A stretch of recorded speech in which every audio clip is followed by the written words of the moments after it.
Sin filtro, la verdad sin velo. Soy el error del sistema, la falla en el plan. Con engranajes en la mente, el cerebro de titán. Bienvenidos a Sin Filtro, el podcast.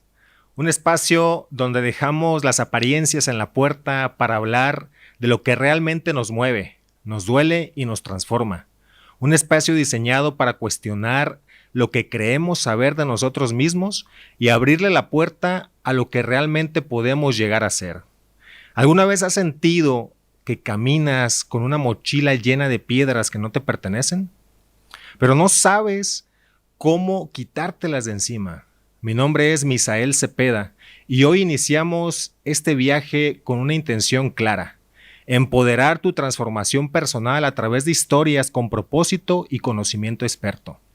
Antes de empezar, quiero que sepas algo. Este podcast es tuyo. No estamos aquí para dar cátedra, estamos aquí para compartir el mapa de los que ya transitaron ciertos caminos. Si hoy escuchas algo que resuena contigo, úsalo. Este espacio se nutre de ti. Para abrir este proyecto no podía ser nadie más que una persona que estimo y aprecio mucho. Hoy me acompaña Saúl Salas, un terapeuta con un enfoque transpersonal que rompe con los esquemas tradicionales. Saúl no solamente es un profesional que entiende la mente humana desde los libros, es un guía que ayuda a las personas a navegar por los territorios más profundos del ser, desde las sombras de nuestras heridas de la infancia y nuestros nudos del apego, hasta los estados expandidos de conciencia. Él fue quien me acompañó a sostener el espejo frente a mis propios miedos y quien me enseñó que la verdadera sanación no es borrar el pasado, sino integrarlo para recuperar nuestro poder. Hoy Saúl viene a Sin Filtro, el podcast, no solo a darnos teoría, sino a darnos luz sobre cómo trascender lo que nos duele. Este episodio es para ti, para que obtengas herramientas y cruces esa noche oscura que estás viviendo. Bienvenido a Sin Filtro, el podcast.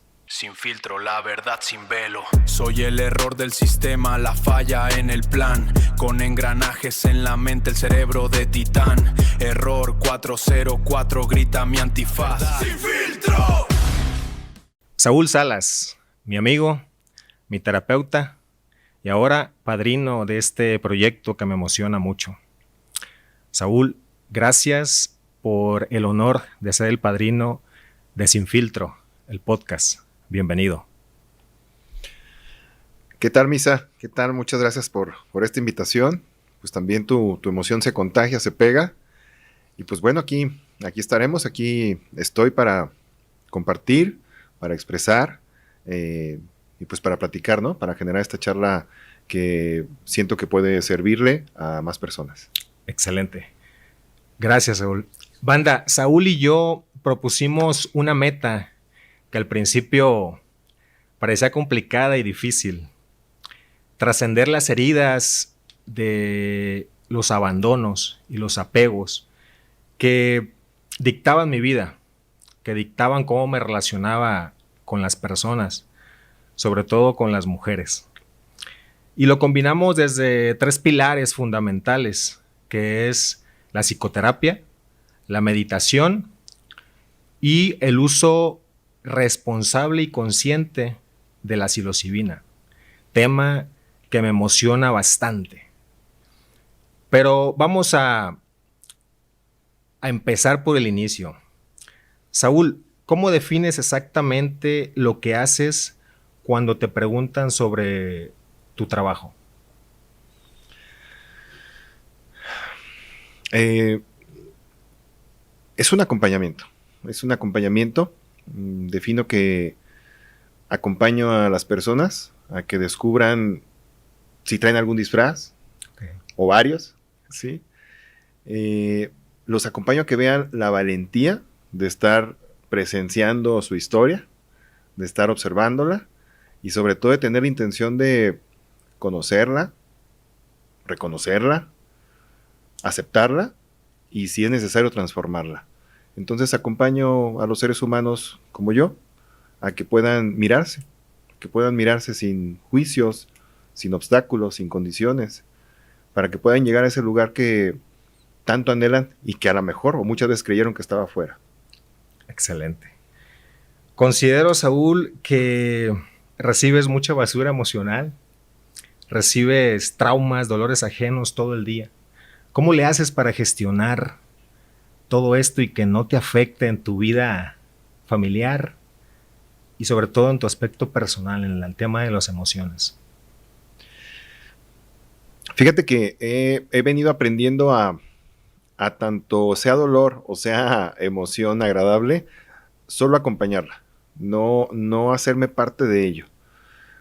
Tampoco me identifico con el que ayuda, más bien me identifico con el que sostiene a otro ser humano que se está ayudando, ¿no? Entonces, cuando acompañas desde ese lugar, es muy difícil que te enfrasques en el dolor ajeno, ¿sí? Si lo ves, si lo notas, pero de una forma sensible y consciente, te permite solo acompañarlo. La Escuela Española de Desarrollo Transpersonal es muy incisiva en esta parte cuando tiene la formación con ellos, ¿no? Y bueno, pues ya en la práctica he venido descubriendo que no es que me pueda alejar de ello, no es que no reciba esa basura emocional como lo mencionas, pero en definitiva lo dejo donde está, ¿sí? Se queda ahí en la sesión. No lo necesito más para otras situaciones, no lo necesito más para llevarlo a la familia. Y creo que es como lo he venido haciendo, ¿no? Lo he venido logrando, ¿no? Si yo me salgo del personaje, si no me creo ese personaje del psicólogo que va a ayudar, del terapeuta que hace, me salgo de ahí y entonces solamente estoy atestiguando a mi ser humano. Y cuando lo atestiguas, pues es menos difícil que te agarres cosas que no son tuyas, claro. ¿Sí? Y entonces pues ahí se quedan donde tienen que quedarse. Es como he venido creando esa autogestión, ¿no? Para, como tú bien lo dices, no quedarme con ello. Y bueno, pues de vez en cuando hago unas meditaciones, hago algunos ejercicios que también he aprendido a hacer, pues para, vamos a decir así, hacer una poda, hacer una limpia de todo lo que voy escuchando, ¿no? Sin duda, sin duda. En esencia es lo que hago. Hablas de crear. Coincido contigo. Somos creadores de nuestro destino. ¿Qué opinas de la ideología o la filosofía que se maneja de que estamos en un juego y que nosotros somos jugadores y que debemos de vernos como si fuéramos un avatar y la conciencia fuera el jugador que está manejando ese avatar? Bueno, pues es una historia bonita, ¿no? También es una historia bonita, está padre, parece esta película. Y ciertamente creo que cada historia humana puede entrar en ese lugar, ¿no? Ciertamente somos más de lo que creemos, completamente. En algún momento yo también me identifiqué con creer que era un cuerpo, con creer que era un personaje, con creer que tenía que hacer algunas cosas ese personaje. Más hubo un momento en que me puse atención y fui descubriendo que verdaderamente era como un disfraz y que podía vivir sin identificarme con él. Entonces, ciertamente, pues sí, parecía un juego a veces muy complicado, ¿no? Claro. Lo importante tal vez es, si ya te dice que es un juego, bueno, preguntarte de qué manera lo estoy jugando, ¿verdad? Sin duda. Y si te lo preguntas eso, y si escuchas tu respuesta, pues siento que puedes elegir nuevas formas para jugar. Así es como puedo mirarlo. Perfecto, excelente. Saúl, ¿cómo definirías en palabras simples para nuestra audiencia la diferencia entre trascender una herida y solo parcharla? Híjole, en formas sencillas, pues es una decisión. Okay.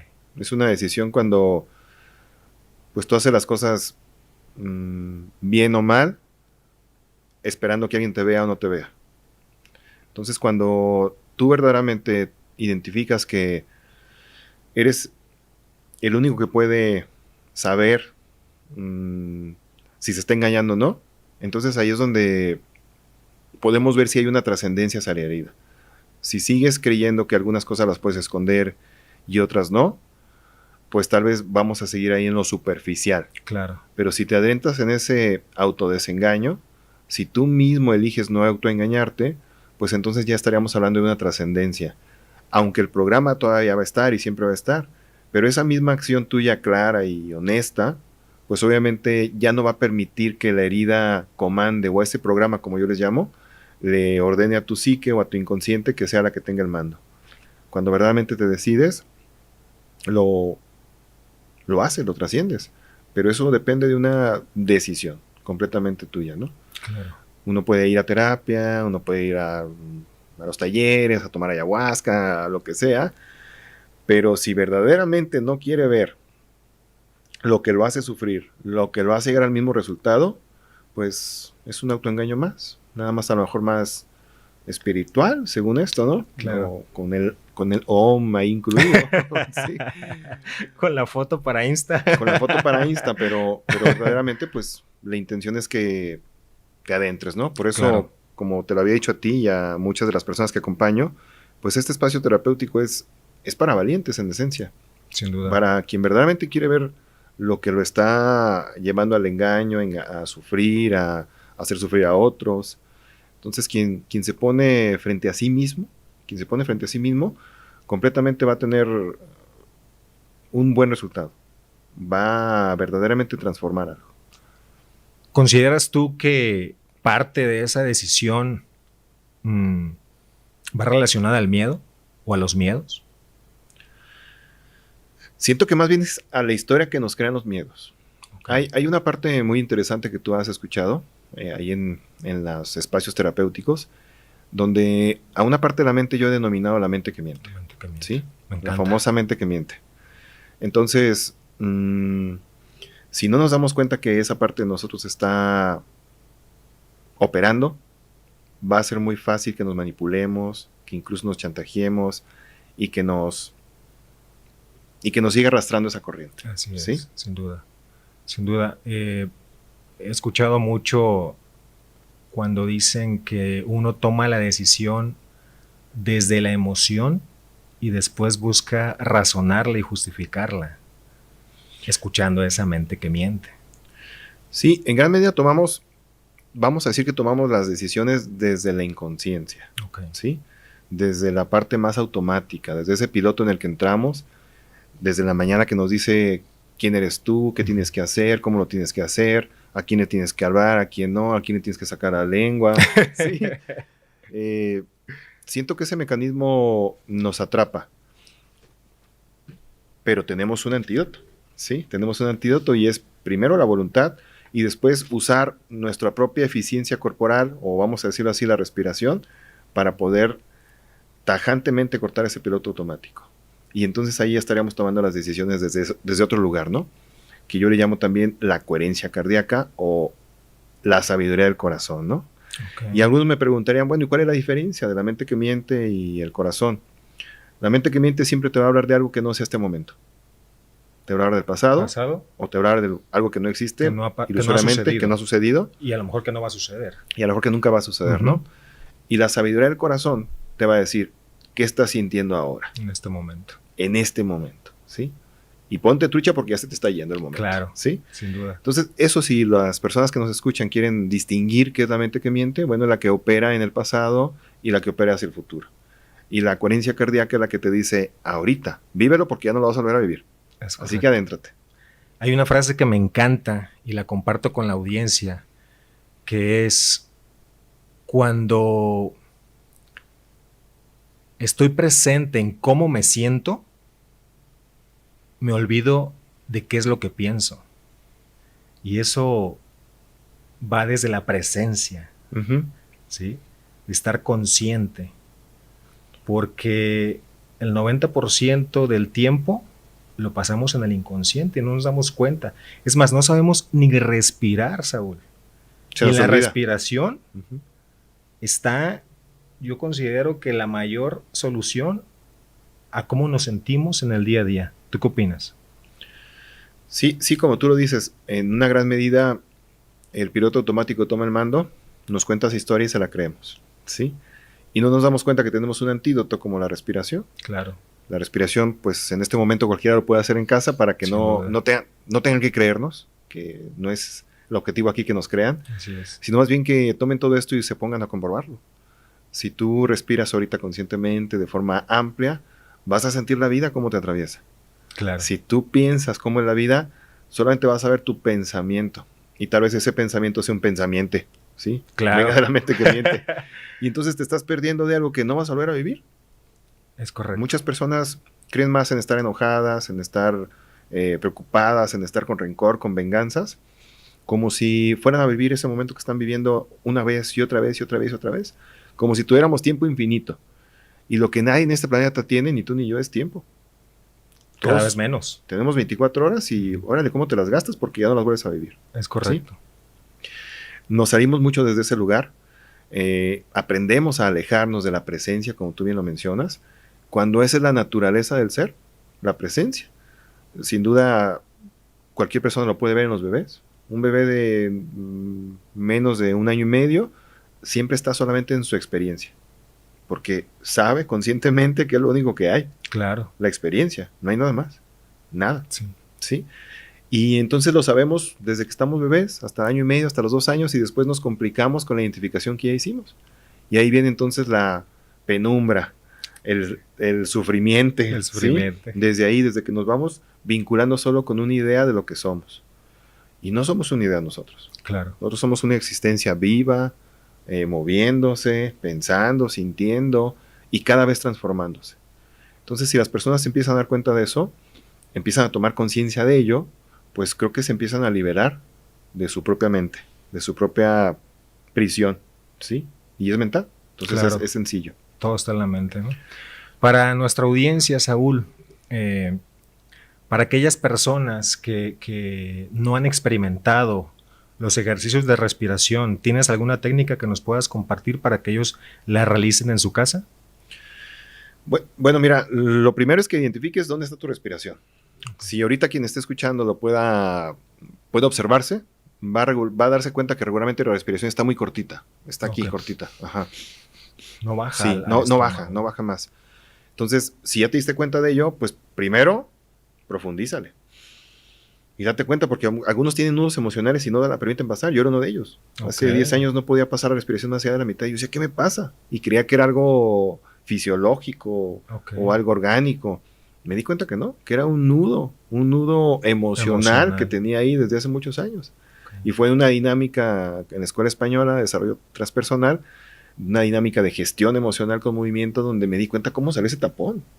Y ahí lloré, berrié y revinché y todo. Se destapó esa cloaca, ¿no? Y después de ello me di cuenta que podía respirar mucho más profundo, ¿no? Entonces, un ejercicio que pueden hacer es hacer las respiraciones con algunos conteos, ¿no? Por ejemplo, la respiración 4x4. 4x4. Que es en 4 conteos y en 4 tiempos, ¿no? Respiras 4 conteos, detienes 4, sacas en 4 y luego vuelves a sostener en 4, ¿sí? Y después inicias. Con que dures 1 minuto, 2 minutos, esto va a ayudarte muchísimo. Hay muchos tipos de respiraciones, ¿no? Una para cuando estás hasta cansado, que es la respiración de fuego, que te va a ayudar a sacar ese cansancio, a despertar. Es una respiración muy rápido por nariz y por boca. Y hay una respiración que es para dormir incluso, ¿no? Sí. Incluso que es la que es por conteo y que es 4, 7, 8. 4, si 7, no me 8. Puedo dormir, que es una constante en muchas personas que viven ansiedad, despiertan en la madrugada, ya no se pueden volver a dormir porque empiezan con el pensamiento rumiante, piense y piense y piense. Y me dicen, ¿qué hago? Bueno, pues usa tu antídoto. El antídoto es la respiración. Y ahí les recomiendo que utilicen una respiración en 4 conteos, sostienen 7 y la sacan en 8 conteos, ¿no? Si lo haces 1 minuto, 2 minutos, vas a estar dormido. Entonces, eso de muchas maneras puedes utilizar la respiración. Solo aléjate del automático. Claro, excelente. Pues ya escucharon, banda. Si desean tranquilizar la ansiedad o los temas emocionales que pudieran traer actualmente, la respiración es un excelente ejercicio y además es gratis. Lo tenemos al alcance de nosotros. ¿Y cómo respiramos? ¿Perdón? Y de tomo respiramos. ¿Sí? Claro, estamos respirando, ¿no? Sin duda. Hablando de ejercicios, Saúl, yo empecé con la meditación en tu centro y fue un boom para mí, ¿no? ¿Cómo puedo llegar a un estado de conciencia tan elevado? ¿Cómo puedo ver luces? ¿Cómo puedo sentirme en otros planos existenciales? ¿Puedo ver otros entes? ¿Cómo ayuda la meditación cuando la palabra ya no alcanza? Palabra me refiero a lo mejor alguna terapia? Bueno, definitivamente la meditación ayuda porque es un autoejercicio. ¿Sí? Nadie puede meditar por ti. Claro. Tú lo tienes que hacer. Y te invita a eso, precisamente, a que observe los componentes operacionales de tu mente, ¿sí? Observes qué es tu mente para empezar, ¿sí? Y después observes cómo funciona. Y después también observes cómo se integra con tu sistema emocional. Y después cómo está integrada con todos tus sistemas. Entonces, la meditación, por así decirlo, es un acto de amor propio, ¿no? Es una acción donde tú decides observar, no para juzgar ni para justificar, sino para reconocer, identificar y transformar. Entonces, completamente la meditación es un ejercicio de autoayuda que puedes hacer donde tú quieras, en el momento que quieras. No es necesario que estés en el cerro, vestido de blanco, diciéndole, no, eso no es necesario, eso es más redes, ¿no? Sí, es más visual. Sin duda. Lo verdadero es que en el momento en que te encuentres en algún problema, en algún conflicto, antes de reaccionar, pues mejor te detengas un momento y te preguntes, ¿puede ser visto este conflicto de una manera diferente o es la única posibilidad que tengo? Y el estado meditativo va a ayudar muchísimo para que puedas permitir que surjan otras posibilidades. Cuando tenemos un conflicto, la mayoría nos cerramos e inmediatamente funciona nuestro sistema más arcaico, que es el sistema reptiliano, y este sistema lo que hace o lo que quiere es hacerte sobrevivir a toda costa. Claro. Y va a secretar muchísimo cortisol, adrenalina, noradrenalina. Te va a poner listo para 3 cosas: para luchar, para huir o para esconderte. Es correcto. Entonces, si tú no te das cuenta de eso, vas a tener una reacción desde ahí, y esas reacciones o esas decisiones que tú tengas, muy probablemente te van a hacer después arrepentirte, ¿no? Entonces, lo más sensato es que si estás ante una situación difícil, un conflicto, una preocupación, lo primero que hagas es estabilizarte. Y la respiración va a ayudar para que te estabilices completamente, ¿no? Entonces, es la manera que puedo recomendar. No es una situación solamente por ser bonachones o por cursi o por romántico la respiración. No. Es una acción fisiológica, es una acción neurofisiológica. Y si tú la usas, te vas a dar cuenta cómo opera tu mente, cómo te atrapa, cómo te aprisiona, cómo te avienta sus anzuelos, cómo caes en ellos. Sin duda. Y cómo repetiste lo que no querías repetir, ¿sí? Patrones. Yo no quiero ser como mi papá, y ya estás siendo como tu papá, ¿verdad? Igualito, ¿no? Exactamente. Entonces, cuando te decides y cuando te detienes, pues completamente tu organismo y tu mente y tu cerebro y todo va a tener una respuesta diferente. Sin duda. Pero solo es usarlo. Perfecto. Pues, Saúl, entremos a los temas escabrosos. Uh-huh. Las relaciones tóxicas, ¿no? Muchas de las veces, inconscientemente, una relación tóxica entre una pareja pudiera convertirse hasta cierto punto en una droga, ¿no? Te lo comento porque yo lo viví, ¿sí? Yo tuve relaciones bastante tóxicas, donde hasta el discutir me generaba como adrenalina, ¿no? Como dopamina. ¿Cómo ayudar a esas personas que actualmente se encuentran en una relación donde saben conscientemente que esa relación no les hace bien, pero por costumbre, por miedos, por compromisos, si tú quieres, hasta económicos o patrimoniales, siguen una relación donde ya no son felices? Y muchas de las veces ya hay hijos, y eso le están mostrando a sus hijos, ¿sí? Son patrones que los hijos van a repetir y se van a relacionar el día de mañana con sus parejas de tal forma con lo que vieron con sus papás. ¿Cómo ayudar a esa pareja o a esa persona, a ese hombre, a esa mujer que quiere tomar esa decisión, pero que no tiene el valor para hacerlo? Iba a reírme que vaya a terapia. Que empiece sí. por terapia. Tú lo has visto ahí en el ejercicio terapéutico, en el espacio de acompañamiento, que algo de lo que más nutre a una mente es la autoindagación. Entonces yo empezaría por ahí, ¿no? Primero me preguntaría qué es tóxico para mí, okay, ¿no? Sin duda.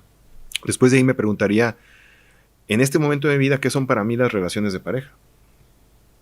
¿Qué significado les estoy dando? Si soy hombre, si soy mujer, me preguntaría qué significado le doy a los hombres, qué significado le doy a las mujeres. Me haría varias preguntas de autoindagación para poder saber si esa toxicidad que veo es mía o es ajena. Claro. ¿Sí? Si me pongo con esa agudeza a observar, a autoindagar, muy probablemente encuentre que la relación que yo tengo conmigo mismo, o sea, con mi ser humano, es tóxica. Y porque esa relación es tóxica, entonces la proyecto. ¿Sí? Claro. Entonces, yo lo que recomendaría es eso. Un espacio de autoobservación, un espacio de indagación y verdaderamente, pues, claridad y honestidad para escuchar las respuestas. La mayoría de las personas, tú fuiste alguna de ellas, cuando las invito a que se pregunten, no tienen una respuesta, tú lo sabes. Sí. Tú lo sabes, que no tenemos una respuesta, o si tenemos una respuesta es la que agarramos por costumbre, Sin duda. ¿sí? Por hábito, por el contexto en el que vivíamos, por el entorno que tuvimos, porque nuestros padres se relacionaban de una forma tóxica también con ellos mismos y mostraban esa toxicidad en la relación con mi mamá, con mi papá, ¿no? Entonces, en definitiva, siento que tiene que haber una decisión para ayudarte, ¿no? Para ayudarte a ti mismo, ¿no? Y preguntarte, ¿estoy en paz en esta relación? Y si la respuesta es no, bueno, preguntarte después ahora, ¿qué relación tengo yo conmigo mismo para soportar este tipo de relaciones? Claro. ¿Sí? Y ahí es donde, pum, voy a darme cuenta, pues a lo mejor tengo la misma relación que tenía mi papá consigo mismo y que no quería. O la que mi mamá vivía, aprendí muchas veces de ella y tampoco quería. Lo que dices de para no pasarla a los hijos o que después con sus parejas, no es necesario esperar tanto, ¿eh? Los niños muy rápido empiezan a mostrarlo con amigos, con compañeros de escuela, o sea, no es necesario esperar tanto. Claro. Es muy rápido en lo que se generan, se llaman improntas cerebrales. Lo que ese niño ve, lo que escucha, sobre todo lo que siente, lo va grabando y lo va creyendo como que es la única posibilidad. Es correcto. ¿Sí? Y entonces lo va a empezar a mostrar. Ahorita yo que tengo un bebé de 1 año, 2 meses, pues veo cómo imita casi todo. Sin duda. Casi todo, ¿sí? Entonces su neurología base, su neurología que está completamente abierta y dispuesta y en desarrollo, está completamente lista para ello, para imitar. Entonces tenemos que tener mucho cuidado ahora en lo que enseñamos, ¿no?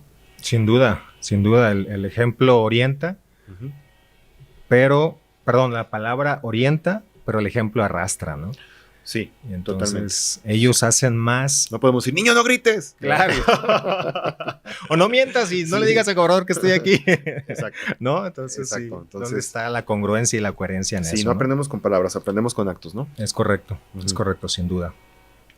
Saúl, vamos a hablar de un tema que me emociona bastante y es un tema que pues está tomando cada vez más relevancia en diferentes ámbitos de la humanidad. Me alegra que sea también en el tema médico, ¿sí? Pero antes de profundizar en esa experiencia de la psilocibina, de los hongos sagrados, de los niños santos, de la carne de los dioses, es vital hacer una pausa y comentar que el contenido de este podcast tiene fines informativos y educativos. De ninguna manera constituye un consejo médico ni una incitación al consumo de los endógenos. El uso de estas sustancias conlleva riesgos y siempre debe realizarse bajo la supervisión de un profesional en un entorno seguro. La transformación real requiere responsabilidad. Saúl, Michael Pollan, autor de How to Change Your Mind, ¿Cómo cambiar tu mente para los del CONALEP? Declara que todos alguna vez en la vida deberían de consumir psilocibina. Hay datos reales de la Universidad de Johns Hopkins que hicieron un estudio en 2016 a 51 pacientes de cáncer, ¿sí? Donde los estudios arrojaron datos de que ellos redujeron significativamente la depresión que manejaban y sobre todo el miedo a la muerte debido a esta enfermedad. Otro estudio de la misma universidad arrojó datos de que el 80% de los participantes dejaron de fumar por completo al consumir la psilocibina. Psilocibina. Perdón, psilocibina. Si la ciencia ya comprobó que estos estados de conciencia pueden silenciar el miedo y la angustia, ¿Nos pudieras orientar qué sucede en la química de nuestro cerebro al consumir estas sustancias?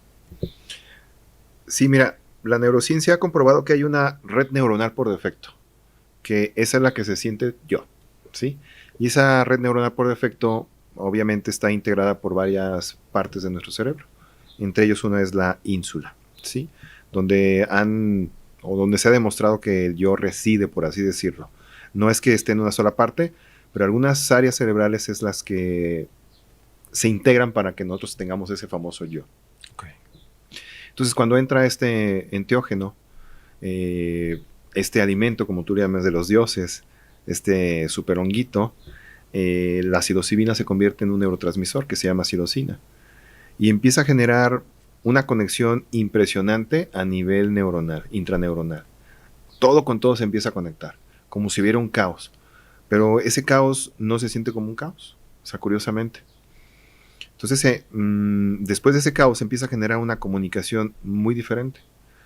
Y sobre todo, estos niños santos que ya se usaban desde hace muchos años, ¿verdad? Ya los antiguos chamanes o los antiguos brujos y brujas o mujeres y hombres de conocimiento ya lo utilizaban sin que hubiera ciencia. Y obviamente ayudaban, ¿verdad? Ayudaban a las personas. Entonces, en definitiva, este honguito, que ahora en agosto va a haber ahí por ahí muchos, y sobre todo aquí donde hay mucha agua, vamos a decir que es un neurotransmisor que genera una conexión mucho más eficiente. Y sobre todo te aparta muchísimo de las creencias que tu yo ha construido. Y cuando puedes ver la realidad sin creencias, pues ves la naturaleza del ser. Y lo único que ves es la conexión de todo y todos. Nadie te la platica, nadie te la cuenta. Tú lo experimentas de forma real, de forma consciente, porque no te vas a la inconsciencia cuando tienes esta ingesta de hongos, ¿no? Entonces, en definitiva, estoy de acuerdo con lo que dice el investigador, el doctor. Todos en alguna vez en su vida lo debieran de comprobar. Y lo mejor que aquí en México es una parte donde se da muy bien esa medicina, ¿no? Es correcto.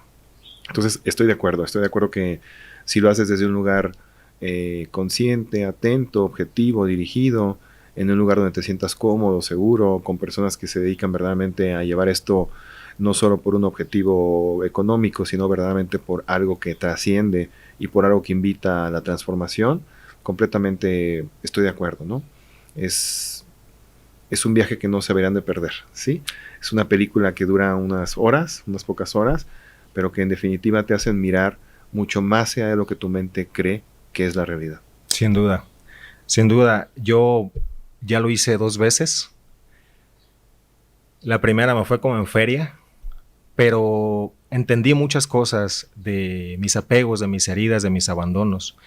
Y la segunda vez que la hice, conecté todos los puntos que hacía falta conectar. Pero bueno, ya lo dejamos a su criterio. Por tiempo, tengo que despedir a Saúl, agradecerle su presencia, sobre todo que sea padrino de este proyecto. Y si desean escuchar más de este tema, de los honguitos sagrados, de los niños santos, escriban en los comentarios y podemos, si Saúl lo permite y tiene oportunidad, hacer un segundo episodio, pero enfocándonos simplemente al tema de los honguitos sagrados. Saúl, antes de irnos, te quiero hacer esta pregunta que tal vez alguien desea escuchar la respuesta. Para alguien que hoy siente un miedo que lo asfixia por tomar una decisión, ya sea soltar una relación, soltar un trabajo, soltar rencor, coraje o ego, ¿cuál consideras tú que sería el primer paso que tendría que dar esta persona para iniciar ese proceso? Lo invitaría a que se preguntara, ¿esta decisión la estoy tomando o no la estoy tomando por el qué dirán o por el qué me digo yo mismo? Eso lo invitaría. Excelente, me encanta. ¿Cómo lo ves? Me encanta, me encanta. Pues bandita, agradecerle a Saúl su presencia, su conocimiento, su luz, su experiencia y sobre todo a ustedes. Este espacio es para ustedes.